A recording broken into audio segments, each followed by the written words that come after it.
بسم اللہ الرحمن الرحیم الحمد للہ رب العالمین والصلاة والسلام علی اشرف الانبیاء والمرسلین۔ نور الزا کے اسباق کا سلسلہ ہمارا جاری و ساری ہے۔ آج کی ہماری فصل ہے روزہ اور نماز کے ساقط ہونے کے بارے میں۔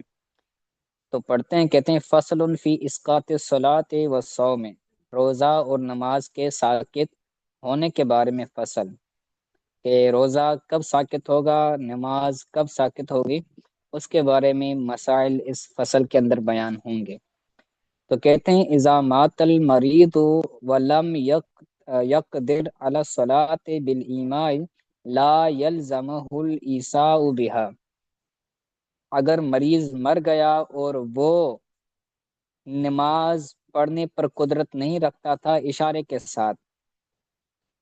کے ساتھ بھی وہ نماز نہیں پڑھ پا رہا تھا، قدرت نہیں رکھتا تھا نماز پڑھنے پر اشارے کے ساتھ، تو لا یلزمہ الایساء بها، تو ان نمازوں کی وصیت کرنا اس پر لازم نہیں ہے۔ آپ کو معلوم ہوگا کہ جو بندہ نمازیں نہیں پڑھ سکتا تو مرنے کے قریب ہو، وہ اگر حالت مرض میں ہو، مرض الموت میں ہو، یا پھر اس کی ایسی کیفیت ہو کہ وہ اس کو یہ لگتا ہو کہ میں اب وہ روزے ادا نہیں کر سکوں گا، نماز نہیں پڑھ سکوں گا، تو وہ اس کا فدیہ ادا کرتا ہے۔ روزوں کا بھی فدیہ ہوتا ہے، نماز کا بھی فدیہ ہوتا ہے۔ تو اگر وہ بندہ مرنے کے قریب ہے تو وہ وصیت کرے گا کہ میں مر جاؤں تو میری مرنے کے بعد جو میں نے روزے نماز نہیں پڑھے، تم ان کا فدیہ دے دینا۔ وہ فدیہ کتنا ہے ان کا بیان بھی آگے آئے گا اسی آج کے والے سبق کے اندر۔ ٹھیک ہے، تو مسئلہ یہ بیان ہوا کہ اگر کوئی بندہ مریض ہے، اس طرح مریض ہے کہ وہ اشارے کے ساتھ بھی نماز نہیں پڑھ پا رہا، اور ایسا مریض بندہ اگر وفات پا جاتا ہے تو اب ان نمازوں کی وصیت نہیں کر سکتا کہ میں جو نمازیں نہیں پڑھ سکا، میں تمہیں ان کی وصیت کرتا ہوں، ان کا تم فدیہ ادا کرو۔ وَإِن قلت، اگرچہ تھوڑے ہوں، اگرچہ وہ نمازیں تھوڑی ہوں پھر بھی وصیت نہیں کر سکتا۔ وَقَضَى الصَّوْمُ، اسی طرح روزہ بھی ہے کہ وہ روزہ رکھنے پر قادر نہیں تھا کسی بھی طرح، اور اسی حالت میں وہ وفات پا گیا، تو اب کا اس کی وصیت کرنا اس پر لازم نہیں ہے۔ آگے کہتے ہیں ان افطر فیہ المسافر والمریض ومات قبل الاقامت والصحت، اسی طرح روزہ ہے کہ اگر وہ روزہ نہ رکھا ہو مسافر نے اور مریض نے، ومات قبل الاقامت والصحت، اور وہ دونوں مسافر اور مریض، وہ دونوں اقامت سے پہلے یعنی ٹھہرنے سے پہلے اور صحت یاب ہونے سے پہلے مر گئے دونوں۔ بندہ مسافر تھا تو مسافر پر روزہ لازم نہیں ہوتا، مسافر کو یہ حکم دیا جاتا ہے کہ جب وہ سفر سے فارغ ہو کر واپس آئے تو اب اس کی وہ بندہ قضا کرے گا۔ تو اگر کوئی بندہ ایسا تھا جو مسافر تھا، وہ گھر پہنچنے سے پہلے، اقامت سے مراد ہے گھر پہنچنا، تو گھر پہنچنے سے پہلے ہی وفات پا گیا، تو اب اس کی وصیت کرنا اس پر لازم نہیں ہے۔ اسی طرح کوئی بندہ مریض تھا، مریض ہونے کی وجہ سے اس پر بھی روزہ نہیں ہوتا، تو روزہ رکھنا اس پر مرض کی حالت میں لازم نہیں تھا، تو بعد میں رکھ سکتا ہے، اس کی قضا کر سکتا ہے، اور وہ اسی مرض کے اندر وفات پا گیا تو صحت یاب ہونے سے پہلے پہلے وہ وفات کر گیا، تو اس پر بھی اس کی وصیت کرنا لازم نہیں ہے، وہ فدیہ دینے کی وصیت نہیں کرے گا۔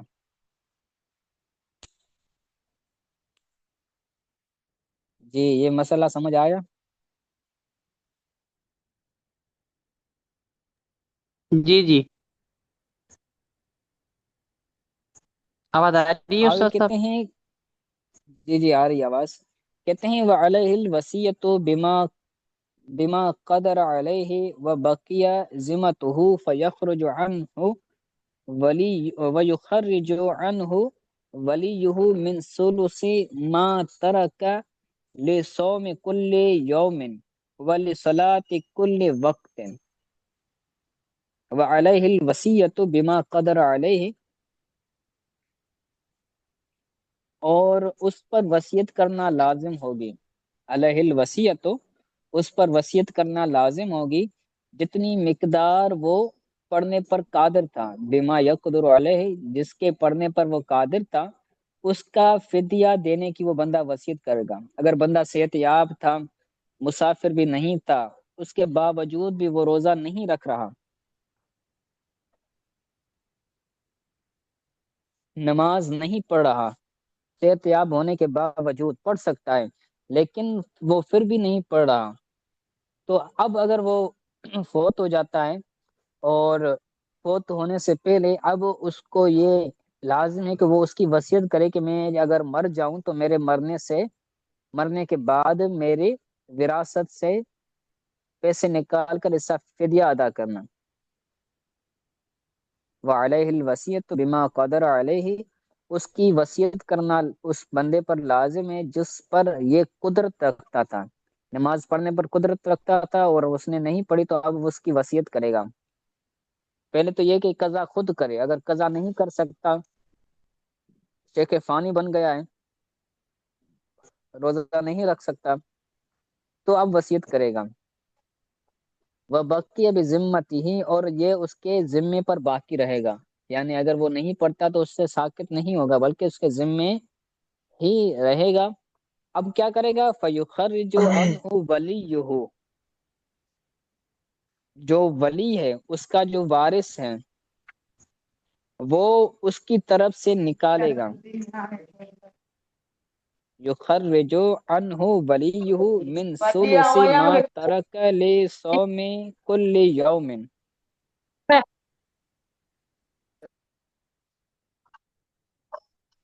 اس کا ولی اس کی استاذ طرف صاحب، سے اس کے چھوڑے ہوئے مال کا ثلث سے نکالے گا۔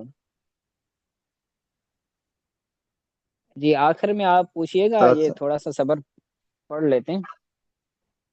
تو جو ولی اچھا ہوگا نا، ولی وہ اس بندے کی وراثت کا، یعنی جو چھوڑا ہوا مال ہے، اس کے تہائی، ایک تہائی حصے سے وہ فدیے کے رقم نکالے گا اور وہ فدیہ ادا کرے گا۔ لِصَوْمِ كُلِّ يَوْمٍ، ہر دن کے روزے کے لیے، وَلِصَلَاةِ كُلِّ وَقْتٍ، اور ہر وقت کی نماز کے لیے۔ اگر اس نے نماز نہیں پڑھی تو نماز کا وہ ادا کرے گا فدیہ، اور روزہ نہیں رکھا تو روزے کا بھی فدیہ ادا کرے گا اس کا ولی وارث، اس کے چھوڑے ہوئے ثلث مال سے۔ حتی الوتر، یہاں تک کہ وطر کی بھی فدیہ ادا کیا جائے گا۔ فرض نماز اور وطر، ان کا جو ہے وہ فدیہ ادا کرے گا۔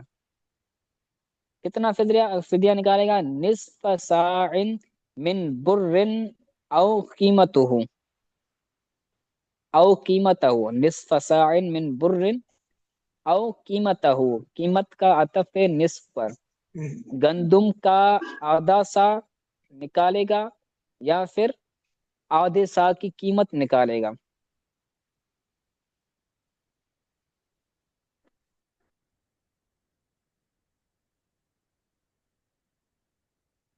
ٹھیک ہے، جو صدقہ فطر جتنی مقدار ہوتی ہے نا، صدقہ فطر، ایک صدقہ فطر یہ فدیے کی رقم بنتی ہے، چاہے تو وہ نصف سا، آدھا سا، یہ سا ایک پیمانہ ہوتا ہے، تو وہ نصف سا کیا کرے گا؟ ادا کرے گا، گندم کا دے گا یا پھر اس کی قیمت دے گا صدقہ فطر کی، نصف سا کی فطر۔ جیسے ہمارے یہاں ہوتا ہے کہ گندم دینا بھی جائز ہوتا ہے عید الفطر والے دن فطر کے طور پر، اور اس کی رقم بھی دے سکتے ہیں۔ ٹھیک ہے، تو یہ ایک نماز کا ہے، ایک نماز کا اور ایک روزے کا، ایک صدقہ فطر دینا اس پر، اس کے اہل و عیال پر، یہ وصیت کے طور پر لازم ہوگا۔ ٹھیک ہے، یہ سمجھ آیا صدقہ فطر اور فدیہ کی قیمت؟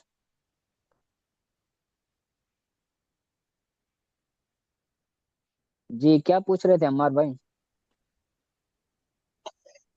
استاذ صاحب میں پوچھ رہا تھا جیسے اگر بندہ صحیح ہو جائے اور وہ نماز نہ پڑھے، مطلب اپنی کوتاہیوں کی وجہ سے، پھر وہ مرنے سے پہلے وصیت کر دے کہ میرا اس کا فطرہ یا جو بھی ہے وہ ادا کرتے ہیں، تو اس سے کیا مطلب جیسے اس کے گناہ ہیں وہ ختم ہو جائیں گے؟ کیونکہ نماز نہ پڑھنے پہ تو گناہ ملے گا نا، تو وہ اس کو نہیں ملے گا اگر وہ ہدیہ ادا کر دے گا اس کا۔ جی اس کے لیے یہی ہے نا کہ وہ صدقہ فطر ادا کرے، یعنی اس کا فدیہ ادا کرے، تو فدیہ ادا کرے گا تو اب جو ہے وہ اس کا تو پھر اس ادا شمار کیا جائے گا، پھر دنیا کے اندر اس کا عذاب نہیں ملے گا،